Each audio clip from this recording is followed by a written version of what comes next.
오늘은 사역자는 오직 주께서 칭찬하시는 자니라는 제목으로 말씀을 나누고자 합니다. 여기서 사역자는 어떤 개인이나 어떤 한 사람만을 이야기하는 것이 아니라 우리 모두를 의미합니다. 물론 재직들도 포함이 됩니다. 오늘 읽은 10장부터는 바울의 메시지가 분명하게 우리에게 전하고자 하는 뜻이 있습니다. 자신이 고린도를 방문하기 전에 고린도 교인들이 반성하고 자신들을 새롭게 하라는 메시지를 주면서 우리에게도 또한 같은 메시지를 주고 있습니다. 지난주까지 9장까지 이렇게 말씀을 보았고 이제 10장부터 또 말씀을 볼 텐데, 바울이 준 이 명령에 대한 내용들은 순종하는 것, 그것을 하나님께서 기뻐하신다. 또 예루살렘 교회를 위해서 헌금하는 것을 격려하는 내용이 그 전 9장까지의 내용이었다면, 이 10장부터는 사도 바울의 입장이 바뀌어서 고린도 교회의 문제에 대한 단호한 어조로 말씀을 이어나가고 있습니다. 그래서 1절을 보면 사람들이 바울에 대한 비난하는 문제에 대해서 지적하고 있습니다. 많은 이들이 사도 바울을 지적하고 또 비난하고 있는 것에 대해서 그 문제를 지적하면서 바울의 대적자들, 그들은 바울의 영적인 권위가 없다라고 말합니다. 그것은 바울이 가까이 있을 때는 겸손하게 자신을 낮추지만 멀리 있을 때는 큰 소리를 친다, 그런 내용입니다. 그러니까 쉽게 말하면 같이 있을 때는 자기들한테 굽신굽신 하는 것 같은데 멀리서 편지를 쓰는 내용을 보면 자신들을 혼내는 것 같은 그런 마음이 든다, 그렇게 대적들이 이야기를 하고 있다는 것입니다. 이 같은 상황에서 바울은 편지 중간에 자신의 이름을 거론합니다. 이제까지 자신은 그리스도의 온유와 관용으로 고린도 교인들을 대해왔다라고 역설하고 있습니다. 바울은 자신이 편지를 쓰는 이유를 설명을 합니다. 자신이 고린도 교회를 방문했을 때 교회 내의 모든 일들이 잘 해결되어 있기를 바라고 있습니다. 가까이 있을 때는 그런 얘기를 하지는 않다가 멀리 떨어져서 편지를 쓰는데 그 내용이 너희들이 잘못된 부분들이 있으니까 이런 부분들을 고쳐라, 내가 가기 전에 그 문제를 해결하라, 이런 내용이었다라는 것이죠. 그것이 바울이 편지를 쓴 이유라는 것입니다. 바울이 고린도 교회를 방문했을 때 담대할 필요가 없기를 바랬다라는 것입니다. 무슨 말이냐? 멀리 있을 때는 담대하게 지적도 하고 고치기를 종용했지만 정작 얼굴과 얼굴을 대면했을 때 내가 너희들에게 군엄하게 또 엄하게 대하지 않도록 너희가 모든 일들을 빨리 잘 해결해 달라라는 말입니다. 고린도 교회의 방문을 늦춘 이유도 스스로의 문제들을 스스로가 해결할 수 있기를, 그래서 충분한 시간과 여유를 주고 싶었기 때문입니다. 굳이 자기가 가서 정리를 하기보다는 스스로 정화 능력을 가지고 이 문제가 해결되기를 바라는 바울의 마음이 오늘 말씀에 포함되어 있습니다. 바울은 지혜롭고 인내하며 기다리는 아버지처럼 고린도 교인들에게 참과 거짓을 가릴 수 있는 시간과 공간을 마련해 주고 있습니다. 옳고 그름을 너희 스스로 판단하고 생각하라, 내가 시간을 주겠다, 그래서 내가 더디 간다, 그런 얘기를 하는 것입니다. 그러나 바울이 고린도로 가기까지 교회 내부의 분쟁을 해결하지 않고 계속 죄를 짓는 이들의 그 징계를 미루고 있다라고 한다면 자신이 직접 가서 정리하겠다라고 말하고 있는 것입니다. 고린도에 있는 바울의 대적자들은 바울에 대해서 육체대로 행하는 자라고 말합니다. 하나님의 거룩한 기준이 아니라 세상적인 기준을 따르는 사람이다 라고 하면서 비방을 하였습니다. 이에 대해서 바울은 자신이 인간적이라는 그것에 대해서 거리낌 없이 인정했습니다. 그러나 인간적인 방법과 계획으로 영적 전쟁을 하지는 않았다라고 말합니다. 바울은 그리스도인의 삶은 전쟁이다라고 생각했습니다. 우리의 싸움이 세상의 권세자들과 하늘에 있는 악한 영들에 대한 싸움으로 육체적인 힘과 물리적인 부를 가지고 이길 수 없기 때문입니다. 우리가 많이 가지고 있는다 한들 영적으로 승리할 수 있느냐? 아니다라는 거예요. 내가 많이 배워서 영적으로 승리할 수 있느냐? 아니다라는 거예요. 육체적인 것을 가지고 영적인 것을 이길 수 없다. 영적인 전투에는 하나님이 주실 수 있는 영적 무기가 필요하다. 전쟁을 하는데 칼을 들고 싸우든 곡괭이를 들고 싸우든 총을 가지고 싸우든 무기가 있어야 되는데 영적 싸움에는 무기가 필요한데, 에베소에 의하면 우리의 병기, 우리의 무기는 믿음과 진리와 의의 하나님의 말씀이다라고 말합니다. 결국 우리가 영적으로 싸울 수 있는 힘은 어디서 옵니까? 하나님 말씀에서 오는 것입니다. 그래서 우리가 말씀을 외워야 되는 것입니다. 그리고 말씀을 써야 되는 것입니다. 말씀을 매일 묵상하고 말씀을 읽어야 하는 것입니다. 왜? 지금 우리는 영적인 싸움 가운데 있기 때문에 그렇습니다. 영적인 싸움을 할 때에 뭐가 필요합니까? 다른 거 필요 없습니다. 지혜롭고 똑똑하고 부자이고 이런 거 필요 없습니다. 하나님의 말씀이 우리 손에 붙들려 있어야 합니다. 언제든지 꺼내서 쓸 수 있어야 합니다. 성령께서 우리들에게 필요한 무기를 제공해 주시며 그 싸움에 대비하도록 장비를 갖추어 주십니다. 누가요? 성령님께서. 기도는 내가 하고 싶어서 하는 것이 아니라 성령께서 하실 수 있도록 도와주십니다. 그런데 그 기도는 어떤 거냐? 하나님 말씀으로 하는 기도입니다. 인간적인 생각과 인간적인 말로 기도하는 것이 아니라 하나님 말씀으로 기도하는 게 그게 기도입니다. 누가 도와주신다고요? 성령께서 도와주십니다. 왜? 영적인 싸움은 하나님의 말씀을 가지고 싸운다는 것입니다. 기도는 어떻게 보면 하나님과의 대화입니다. 하나님을 잘 알아야 하나님과 이야기할 수 있습니다. 또 영적으로 우리가 싸워야 될 때는 싸워야 됩니다. 영적인 기도를 해야 됩니다. 그럴 때는 오직 말씀으로 기도해야 됩니다. 당시 고린도에 사는 이 성도들은 헬라 철학의 다양한 도구로 복음을 평가하고 싶은 유혹을 받았습니다. 그러니까 인간적으로 이 말씀을 비춰보니까, 과학적으로 보니까 이게 말이 안 된다는 거예요. 얼토당토하는 얘기를 갖다가 우리 보고 복음이라고 믿으라고? 난 못 믿어. 이런 평가를 하고 그 평가를 하고 싶은 유혹에 자꾸 이 고린도에 사는 성도들이 자꾸 빠진다는 거예요. 하나님의 말씀을 영의 눈으로 보고 하나님 말씀으로 받는 것이 아니라 자신이 알고 있는 그 지식과 헬라 철학을 가지고 재단하고 평가하고 싶은 유혹에 자꾸 빠져든다라는 거예요. 그래서 사도 바울은 이전 편지에서 세속적인 철학으로 세상을 보자는 자들은 어리석은 자들이다라고 권고하고 있습니다. 하나님의 말씀을 세상의 눈으로 보지 말라는 거예요. 세속적인 철학을 가지고 뒤밀면 하나님 말씀을 이해하지 못한다는 거예요. 그것은 어리석은 자들이다. 더 이상 그런 일을 멈추어라 라는 권고였습니다. 사도행전 17장에 사도 바울이 에덴에 모인 철학자들에게 복음을 소개할 때 그들에게 모욕과 조롱을 받았습니다. 6절에 바울은 고린도 교인들에게 하나님 말씀에 순종하지 않는 자들을 엄히 다스리겠다라고 경고합니다. 이렇게 하는 이유는 바울이 조심스럽게 사역을 변호하고 있음에도 불구하고 교회 내에서 여전히 반역하는 무리들이 있었기 때문입니다. 바울은 고린도 교인들에게 생각을 바꾸라고 권고하고 있습니다. 거짓 교사들의 그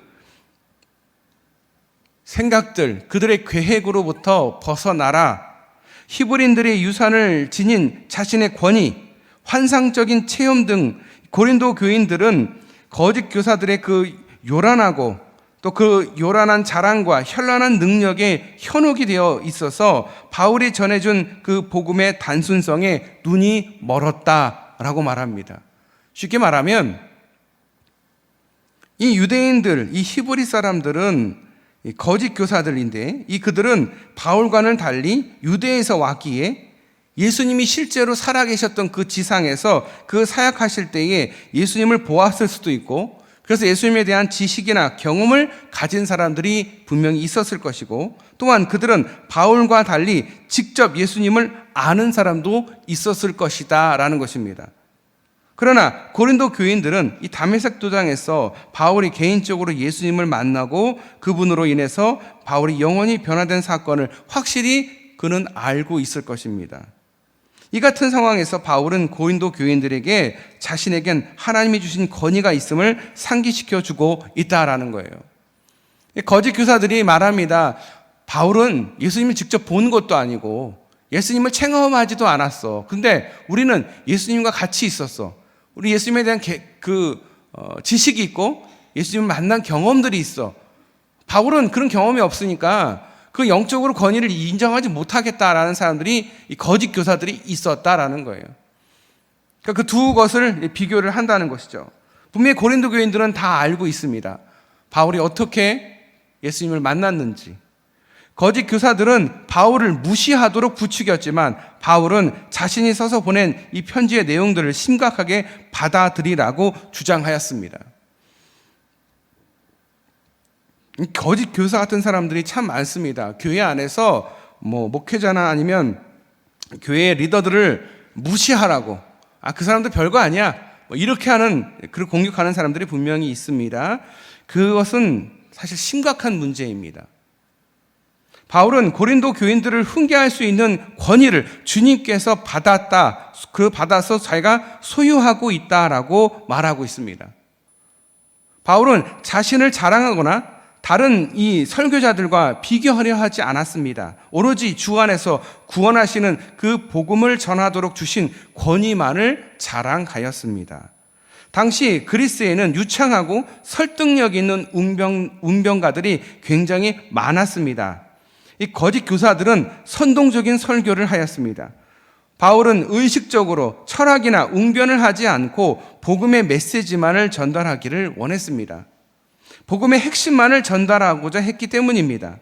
괜히 쓸데없는 다른 얘기를 안 하려고 했던 것입니다. 12절에 바울의 비판자들은 스스로 자신들을 칭찬했지만 바울은 자신을 다른 아무와도 비교하기를 원하지 않았습니다. 자신의 능력은 모두 하나님이 주신 선물이기에 오로지 하나님의 영광을 받으셔야 되기 때문입니다. 혹시 사람들이 자기에게 영광을 돌리거나 그럴까봐 그런 거 필요 없습니다. 오직 하나님께만 영광을 돌리면 됩니다. 이 복음의 본질은 다른 것을 이해하기보다는 하나님만을 이해하면 됩니다. 12절에 바울의 비판자들은 자신들을 칭찬했지만 바울은 자신을 아무와도 비교하기를 원치 않았고 자신의 능력은 오직 하나님이 주신 선물이기에 오직 하나님께서만이 영광받기를 원하셨다라는 것입니다. 고린도 교인들은 이 거짓 교사들의 말에 귀를 기울이기에 바울을 비방하는 사람들의 입을 막기 위해 바울에게 자랑하라고 떠밉니다. 당신도 자랑할 거 있잖아. 자랑하세요. 바울 선생님, 당신 대단한 사람이잖아요. 그렇게 했다는 거예요. 바울에게 자랑할 것이 무엇입니까? 하나님과 하나님이 자신에게 맡기신 사명에 대해서만 자랑할 수 있다라고 그는 말합니다. 바울은 고린도가 여전히 하나님께서 자신에게 허락하신 영역이라고 말합니다. 바울은 하나님께서 자신에게 고린도를 자신의 사역지로 주셨다는 것을 어떻게 알 수 있었습니까? 자신이 고린도 교회에 최초로 복음을 전한 장본인이기 때문입니다. 고린도 교회에 대한 거짓 교사들의 태도는 바울의 사역을 낮추고 자신들의 열매로 만들려고 하였습니다. 바울은 다른 전도자들의 그 수고한 열매를 자기의 것으로 자랑하는 행위를 단호히 거부했습니다. 그 사람이 수고한 것은 그 사람이 한 것이고 내가 한 것은 내가 한 것이다. 난 누구와 비교하고 싶지도 않다. 나는 그냥 복음을 전할 뿐이다. 난 하나님께 받은 것만 전할 뿐이다. 사람들은 그런 게 있습니다. 남이 수고한 것도 내가 수고한 것처럼, 내가 수고한 건 더 많이 수고한 것처럼 하고 싶은 마음이 있어요. 그 인간의 마음인데 바울은 그렇게 하지 않았다. 단호히 거부했다라는 거예요. 그런 인간적인 생각을 하지 않았다라는 것입니다. 더 나아가서 고린도 교회의 복음 사역을 위해서 장막을 만드는 일을 함으로써 모든 경비를 자체에 스스로 충당했다라는 것입니다. 자, 우리 생각하면 장막을 만드는 일은 뭘까요? 쉽게 말하면 부자들이 이렇게 여행을 가거나 아니면 이동을 사람들이 할 때에 그 광야나 어디 이렇게 지역을 만약에 이동을 한다 치면 이동식 집이라는 거예요. 왜냐, 가다 보면 먹을 것도 없고 아무것도 없고 유숙할 데가 없어요. 그럼 누군가가 장막을 치겠죠. 그러면 그 장막을 친다라는 것은 우리가 생각하는 그 정도가 아니라 굉장히 사람이 쉬고 사람이 어떤 잠을 잘 수 있는 정도의 장막을 칠 수 있는 능력, 그 정도 되면 뭐 이동식 집을 만들 수 있는 능력이라고 할 수 있겠죠. 그런 일을 바울이 했다는 거. 왜? 복음 사역을 할 때에 다른 사람에게 돈을 받거나 손 내밀지 않고 자기 스스로 하기 위해서 그런 일을 했다라는 거예요. 유대인들의 핍박에도 복음 사역을 중단하지 않았습니다. 그래서 고린도 교회는 바울의 고난을 즐거이 받으려고 했기에 세울 수 있었던 교회였습니다. 교회도 바울이 대부분의 돈을 대서 지은 모든 과정 속에서 필요한 모든 부분들을 바울이 자신이 일한 것으로 충당했다라는 것입니다. 16절, 당시 순회 설교자들은 한 곳에 머물러 살기를 원했지만 바울은 아직 복음화 되지 않는 그 지역의 확대를 위하여서 복음을 더 전하기 위한 그런 비전을 그는 가지고 있었습니다. 바울이 굳이 1차, 2차, 3차 전도 여행을 한 이유는 복음을 최대한 자신이 있는 그 지역만이 아닌 다른 지역에까지 퍼뜨리고 싶었던 그런 비전과 꿈이 있었기 때문입니다. 하지만 순회 설교자들은 이렇게 돌아가면서 설교하러 다니는 이 사람들은 그냥 자기 그 지역 안에서만 이렇게 편하게 지내고 싶었다라는 것입니다. 바울은 하나님을 구하고 하나님을 알고 사랑하는 것을 우선순위로 삼은 사람이었습니다. 그래서 하나님의 인정하심을 얻을 수가 있었습니다. 하나님의 인정하심을 받으려면 어떻게 해야 된다고요? 모든 우선순위가 하나님이 되어야 된다는 거예요. 저는 하나님 앞에 인정받고 싶어요. 그럼 뭘 해야 돼요? 모든 것의 우선순위가 누가 돼야 돼요? 하나님이 돼야 된다는 거예요. 누군가에게 사랑받고 싶으면 그 사람을 나의 모든 것에 우선순위를 두면 돼요. 그럼 그 사람에게 사랑받고 인정받을 수 있어요. 그런데 우리는 어떻습니까? 모든 것 위에 우선순위가 누구입니까? 가족입니까? 돈입니까? 명예입니까? 하나님께 인정받을 수 없는 이유는 모든 우선순위가 하나님 외의 것에 있기 때문에 그렇습니다. 오직 하나님께만 영광과 찬양을 드리는 자만이 하나님을 기쁘게 하는 사람입니다. 무엇보다도 오직 하나님의 인정만이 우리는 중요합니다. 영혼의 관점에서 본다면 남들이 우리를 어떻게 보느냐는 결코 중요하지 않습니다. 사람들은 인정을 받기 시작하면 교만해지기 쉽습니다. 우리가 사람들의 칭찬을 받기보다는 하나님의 칭찬을 구하면 얼마나 더 좋겠습니까? 그렇다면 하나님의 인정을 받기 위해 바꿔야 할 나의 삶의 방식은 무엇입니까? 오늘 본문을 통해서 몇 가지 깨닫는 게 있다면 바울은 사역자로서 분명히 정체성이 있었다라는 것입니다. 첫 번째, 자신은 육체를 따라 싸우지 아니하였다라고 3절에 말합니다. 바울의 대적자들이 바울을 수없이 힘들게 했습니다. 그러나 일일이 대응하지 않았습니다. 자신 안에 역사하시는 하나님의 은혜만을 구했습니다. 바울 자신의 삶을 이루는 예수님의 십자가만을 바라보았습니다. 그리스도인의 삶은 감정대로 사는 삶이 아닙니다. 예수님을 믿을 때 기분이 좋으면 기분 좋게 믿다가 기분 나쁘면 기분 나쁘게 믿고 이런 것은 그리스도의 삶이 아닙니다. 세상의 방식대로 사는 삶도 그리스도인의 삶이 아닙니다.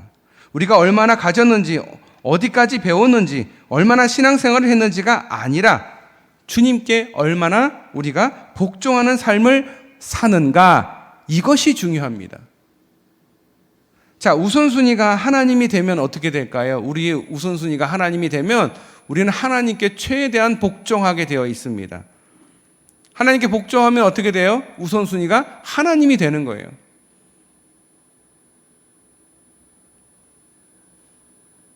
내가 복종하는 삶이 정말 하나님께 복종하는 삶을 산다라고 생각한다면 우선순위가 뭔가 한번 생각해 보세요. 하나님이 우선순위다? 그러면 진짜 복종하는 삶을 살고 있는 거예요.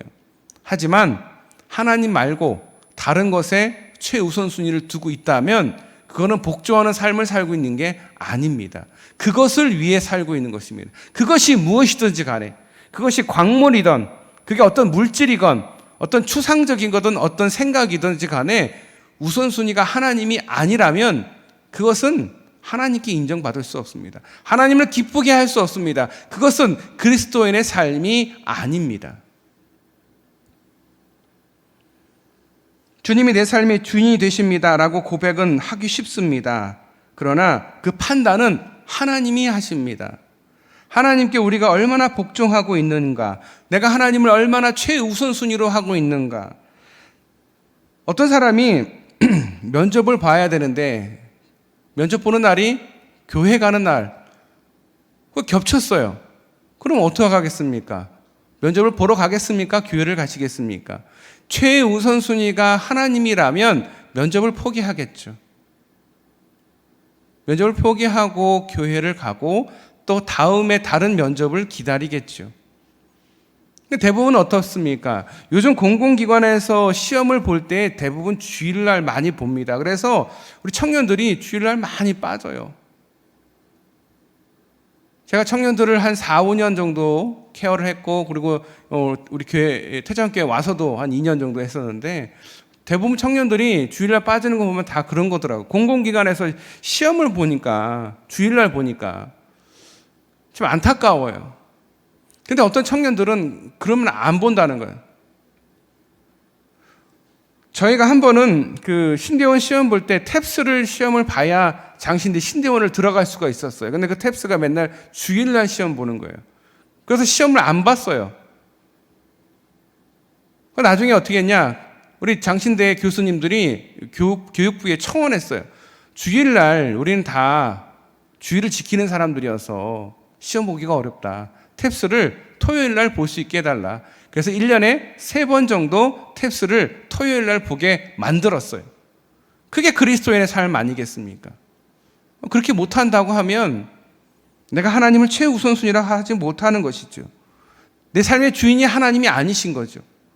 우리는 그때마다 항상 시험에 듭니다. 정말 하나님을 최우선순위를 둬야 되나? 나의 삶은 또 내 삶의 주인은 또 난데 내가 굳이 하나님 앞에 그렇게 해야 될까? 어떤 판단을 하든 자유롭습니다. 그러나 그 판단에 대해서 우리가 생각해야 되는 것은 내가 정말 그리스도인인가? 내가 하나님을 정말 최우선 순위로 두고 있는가라는 것입니다. 내 판단과 생각 주님이 다 아십니다. 하나님의 능력만이 나의 대적자들을 이길 수 있기 때문입니다. 두 번째, 너희 외모만 보는도다 라는 말이 7절에 있습니다. 이 말에 묶이지 말라. 우리가 그리스도인 줄 아는 것은 우리 안에 변화된 모습이 드러나야 하는 것입니다. 바울의 생애를 보면 복음을 전할 때에 듣고 변한 사람들의 부인할 수 없는 증거가 있습니다. 바울이 복음을 전할 때 보여준 신실성이 있었습니다. 그리스도의 복음을 위해 견딘 고난이 있었습니다. 이것들이 바울이 보여준 믿음의 모습입니다. 그러나 고린도 교인들은 이 같은 모습들에 초점을 맞추기보다는 자신들의 그 기대하고 바라는 모습들에만 관심을 가지고자 합니다. 바울이 사역자로서 초라한 모습이었습니다. 말재주도 없고 설교도 서툴렀고 신체적으로도 질병으로 빈약했습니다. 사도 바울 되기 전에 누구였습니까? 사울이었습니다. 사울의 일이 뭐였습니까? 예수님 믿는다는 사람들 잡으러 다니는 사람이었어요.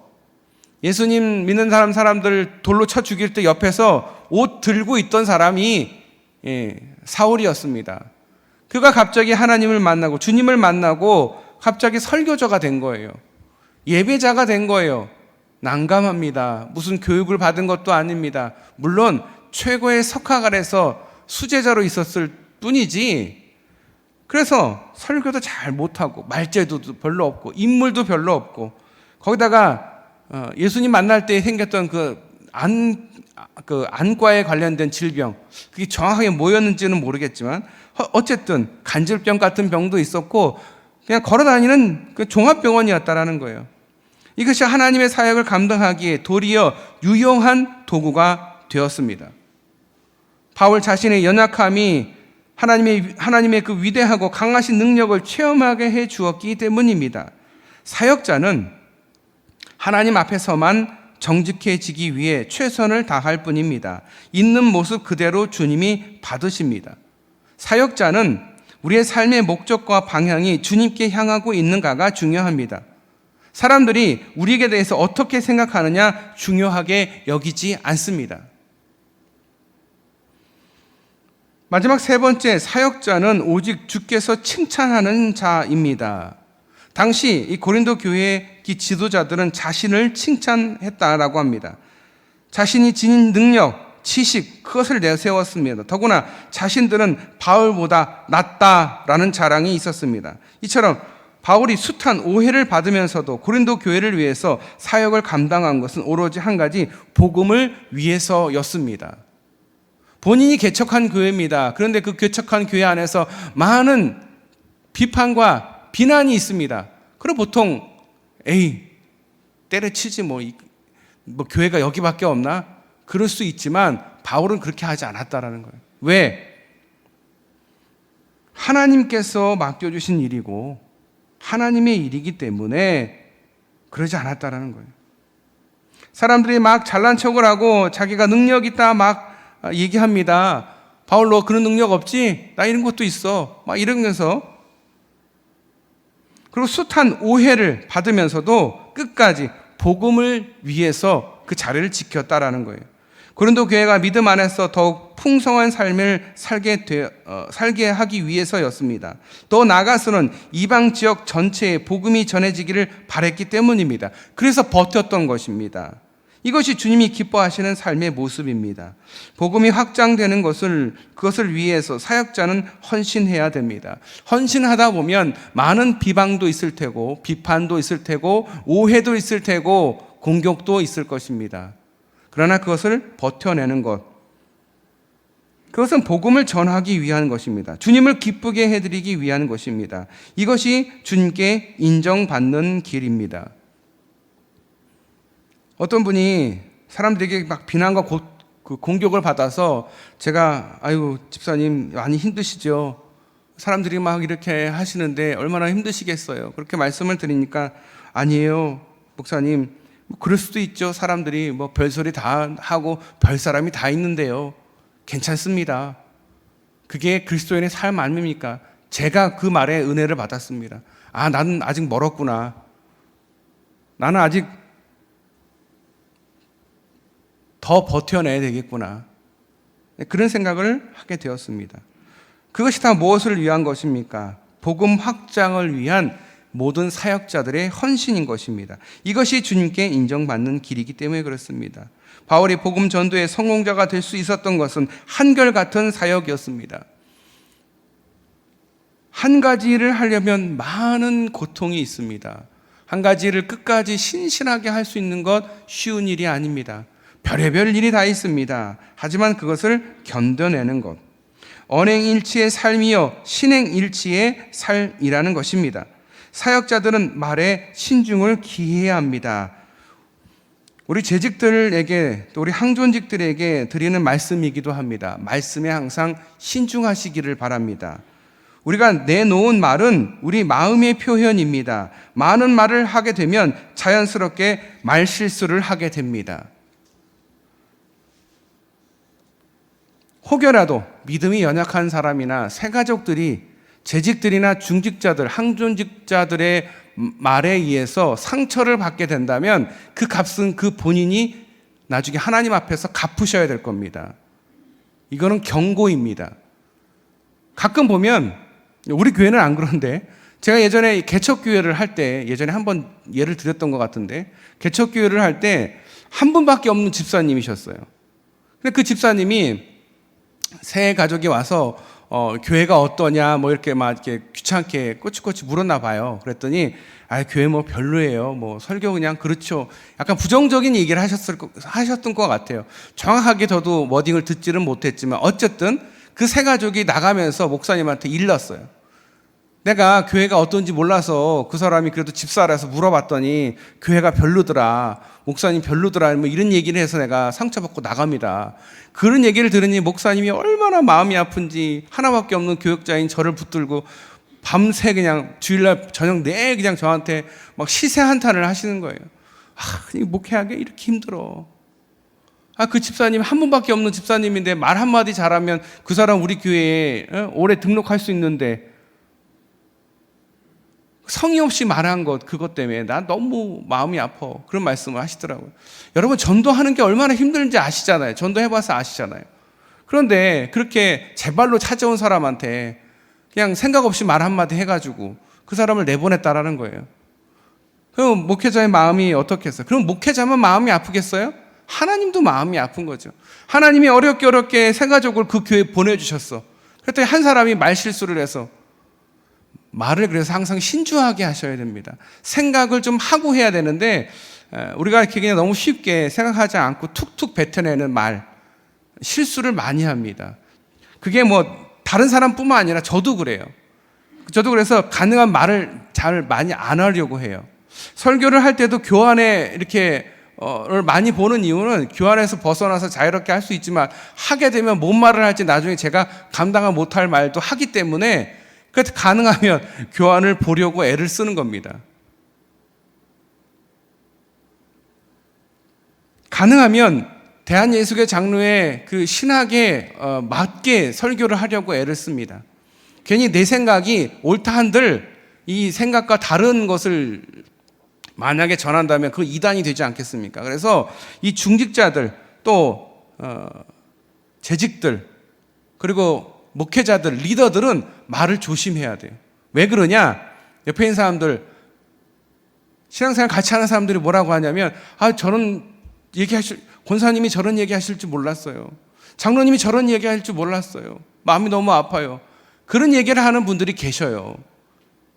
우리는 그래서 말에 항상 신중해야 됩니다. 말을 할 때 내가 이 말을 했을 때 혹시 상처받는 사람은 없을까? 저는 설교할 때도 가끔 그런 생각을 해요. 내가 괜히 이 얘기해가지고 누가 상처받지 않을까? 그래서 저는 그냥 교 안에 있는 내용만 해요. 그러나 우리가 주님께 칭찬받는 사역자로 살기 위해서는 그리스도인으로서 말과 행동과 신앙의 하나가 되기 위해서 힘써야 합니다. 우리의 믿음은 처음 부름심을 받을 때의 그 모습으로 멈춰서는 안 됩니다. 그리스도의 장성한 분량에 이르기까지 성장해야 됩니다. 우리가 새벽 기도를 합시다. 성경 필사합시다. 왜 그렇게 했어요? 처음 믿음 그 믿음으로 계속 평생을 가는 것이 아니라 조금 더 신앙을 성장하게 하기 위해서 새벽 기도가 필요한 것이고 조금 더 성장이 필요해서 필사를 하는 것 아니겠습니까? 암송을 하고 성경 통독을 하는 것 아니겠습니까? 그래야 하나님께서 말씀하신 이 그리스도의 장성한 분량에 이르도록 성장하는 이 말씀에 맞게 나를 성장시키고 그것을 통해서 내가 성화되어 가는 과정을 겪다가 하나님 앞에 가는 것이잖아요. 그것이 우리의 이 성도들의 신앙 삶이라는 것입니다. 그리스도께서 우리를 위해서 죽으셨음을 믿는다면 우리 또한 그리스도를 위해서 전적으로 헌신하는 삶을 사는 것이 마땅하지 않을까요? 주님은 여러분을 위해서 십자가도 지셨습니다.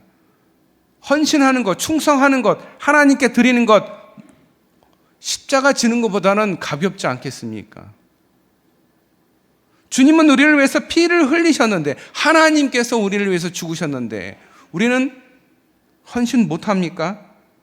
하나님 앞에 순종 못합니까? 하나님은 우리를 위해서 죽으셨다라는 그 사실을 우리는 잊지 않아야 합니다. 그 사실을 믿는다면 자연스럽게 순종하게 됩니다. 아니, 저분은 나를 위해서 죽으셨는데 내가 그까짓 거 순종 못하겠어? 내가 헌신 못하겠어? 내가 하나님께 못 드리겠어? 내가 내 거 아까워가지고 하나님 못 드리겠어? 하나님은 나를 위해서 죽으셨는데 라는 사실을 믿게 되면 이 모든 것은 자연히 이게 되는 거죠. 근데 못 믿는 거죠. 못 믿으면 안 되는 거예요. 우리 또한 그리스도를 위한 전적으로 헌신하는 삶, 우리 모두는 그리스도의 사역자로서 부르심을 받았다라는 사실을 우리 모두 기억할 수 있기를 바랍니다.